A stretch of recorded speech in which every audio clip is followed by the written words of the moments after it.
fellow weirdos, it's Vanessa, and today I am going to be doing a training with Nemo part 3. So I am riding him bareback. This is the second time he's ever been ridden bareback, and he is very calm.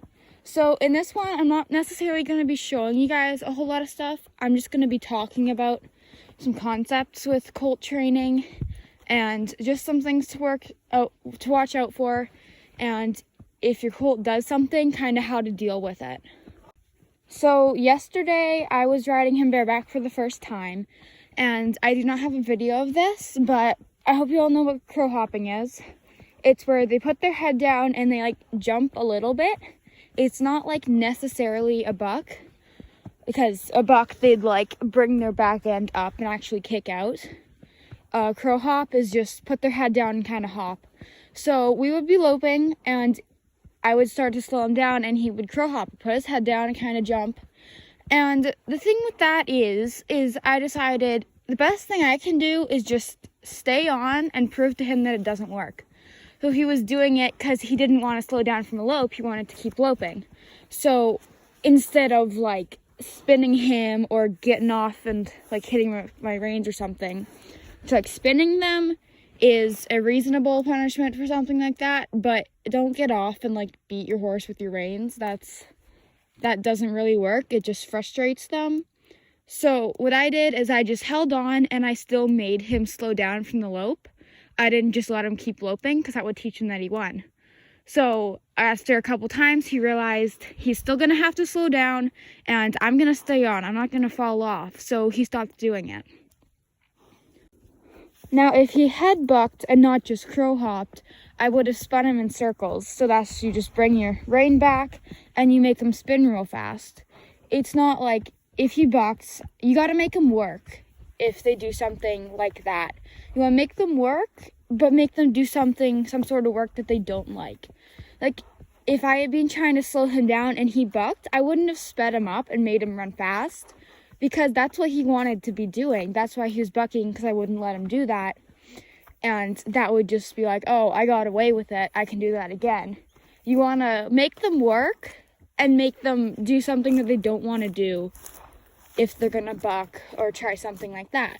Because then they're like, oh, I get like actually punished, but it's not hurting me, it's just annoying, I don't want to do it, so I'm not going to try that again. Like I said, if you would have like gotten off and smacked him with your reins or something, then that'll just make them mad, it'll make you mad, and then they're more likely to try it again because they're just mad at you then. They'll be bucking for a different reason. Okay, so I just loped him down the field, and I was ready for it, so I wasn't filming, but as soon as I kicked him into a lope, he got a little mad at me because he was trying to go faster, and he put his head down and started hopping. So what I did is I just kept tension on my reins and kept him slowed down, and I held on. I was actually quite proud of how I rode that. I didn't even like slip. And a couple hops, and he put his head back up and loped nicely and smoothly down the field. Tried it a bit, decided it wouldn't work, and was like, oh, why would I waste my energy and time on this if it's not even gonna work? Something doesn't work, it's impossible, it's not gonna work. Why would you keep doing it? It makes no sense.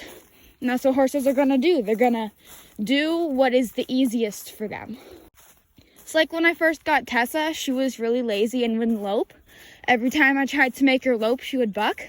And I would ride it, and then I would make her lope and like make her lope longer if she bucked. Or I would spin her around. And eventually she realized bucking just wasted her energy. I never fell off when she did it. Like, she just got more work given to her, so it's just a waste of her energy, and she hasn't bucked on me for quite a while now because she decided it's like there's no point to it. Talking more about like if your horse does something bad, spinning them, if they rear, I find that as a good punishment for rearing. Like, one time me and Nemo were putting a cow back in, and we were trotting behind it, and he was getting mad because I wouldn't let him lope. He just stopped and reared just once. As soon as his front feet hit the ground, I spun him. He never did it again. It's like a little toddler throwing a tantrum. Say your toddler like yells at you once. So you told them to clean up the room, and they're like, no! You're not gonna like spank them 20 times and like ground them for a month. you gotta really set the punishment with what they did. If your horse like crow hops a bit, you don't want to like spin them and run them and like whip them. Don't do that. You gotta really watch what they did. If it's not that bad, do not that bad of a punishment. You could also think of it as, say your kid does something bad. We're gonna use the child-parent scenario. I know my parents do this. Your kid does something wrong and you give them extra chores to do. It's extra work that you don't want to do that could be easily avoided by not doing that thing that you did. It's like a colt. If they do something bad, like the crow hop or rear or something, and you give them extra work to do, you make them work more, then that's giving them more chores. That's more work that they don't want to do. So it can be easily avoided by not doing whatever they did. And they'll learn that. They're smart. I did have more things I was going to talk about in this video. I was going to talk about how important I think voice commands are and teaching your horse that, and then a couple other things.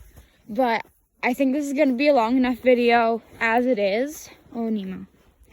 That I'm not going to be able to fit those in, so I'll just make another video about that, and Training Nemo Part 4, or whatever I'm calling these, and I'll talk about voice commands and stuff. So that was all for today. I will see you guys next time. Bye.